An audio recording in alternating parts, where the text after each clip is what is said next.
Épître de Paul aux Éphésiens, chapitre 1er. Paul, apôtre de Jésus-Christ, par la volonté de Dieu, aux saints qui sont à Éphèse et aux fidèles en Jésus-Christ,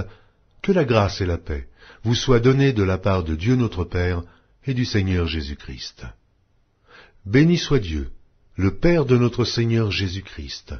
qui nous a bénis de toutes sortes de bénédictions spirituelles dans les lieux célestes en Christ. En lui, Dieu nous a élus avant la fondation du monde, pour que nous soyons saints et irrépréhensibles devant lui, nous ayant prédestinés dans son amour à être ses enfants d'adoption par Jésus-Christ, selon le bon plaisir de sa volonté, à la louange de la gloire de sa grâce qu'il nous a accordée en son bien-aimé. En lui nous avons la rédemption par son sang, la rémission des péchés selon la richesse de sa grâce, que Dieu a répandue abondamment sur nous par toute espèce de sagesse et d'intelligence, nous faisant connaître le mystère de sa volonté, selon le bienveillant dessein qu'il avait formé en lui-même, pour le mettre à exécution lorsque les temps seraient accomplis, de réunir toutes choses en Christ, celles qui sont dans les cieux et celles qui sont sur la terre. En lui nous sommes aussi devenus héritiers, ayant été prédestinés suivant la résolution de celui qui opère toutes choses d'après le conseil de sa volonté, afin que nous servions à la louange de sa gloire, nous qui d'avance avons espéré en Christ. En lui, vous aussi, après avoir entendu la parole de la vérité, l'évangile de votre salut, en lui vous avez cru, et vous avez été scellés du Saint-Esprit qui avait été promis, lequel est un gage de notre héritage,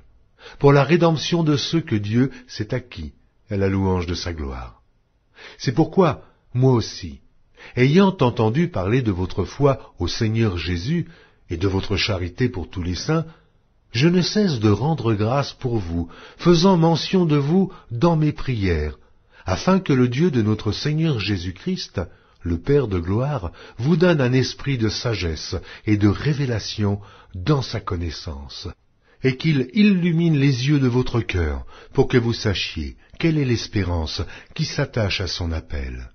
quelle est la richesse de la gloire de son héritage qu'il réserve aux saints, et quelle est envers nous qui croyons l'infinie grandeur de sa puissance, se manifestant avec efficacité par la vertu de sa force.